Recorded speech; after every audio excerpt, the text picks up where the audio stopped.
Okay, and Simone, I know that you're planning to have 7 children, I think. You've got 3 under your belt, literally. How fast do you want to have the 7? Is the clock ticking here? Absolutely, yeah. We need to have them basically as quickly spaced as possible. So we're going in for our next round, essentially, next month. And we're going to have more than 7 if we can, basically, until my uterus is forcibly removed in a botched surgery. I'm going to keep going. I mean, it is. Look, we laugh about it, but there's a very serious point to this. And it's fascinating because the more I've dug into it, after actually Elon Musk said what he said, the more interesting it becomes. And look, it is an argument which is argued vehemently both ways. You know, there are a lot of people who believe the complete opposite, but there are a lot of smart people who think this is a real doomsday thing coming around the corner. Yeah, I mean, I think we need to look at how quickly fertility rates can collapse. When I started caring about this, I was working as a venture capital in Korea, and I had to constantly plan out the future of their economy. At South Korea's current fertility rate, for every 100 South Koreans, there will be 6 great-grandchildren. We're looking at a 94% population collapse.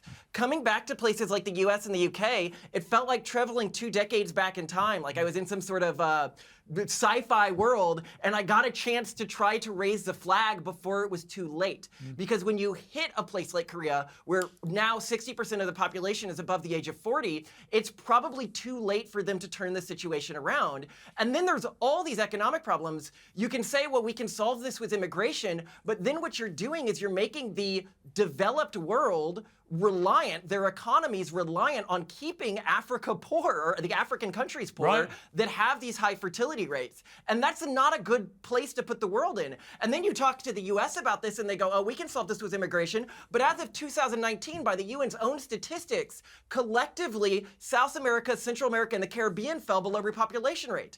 So I think people are they're not aware of how far this problem has progressed. No, and the numbers, a few countries in the world today. Yeah, and the numbers are pretty startling, actually. I mean, Simone, the answer clearly is we have to go back to massive gender inequality, right?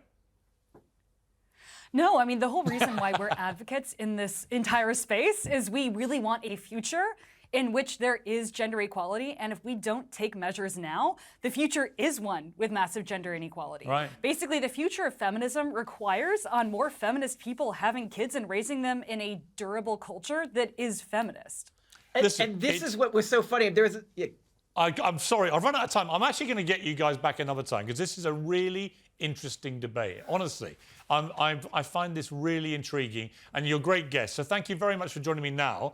And we're going to do a bigger debate on this down the line after our coronation's out of the way. But thank you, Simone and Malcolm. I appreciate you joining me.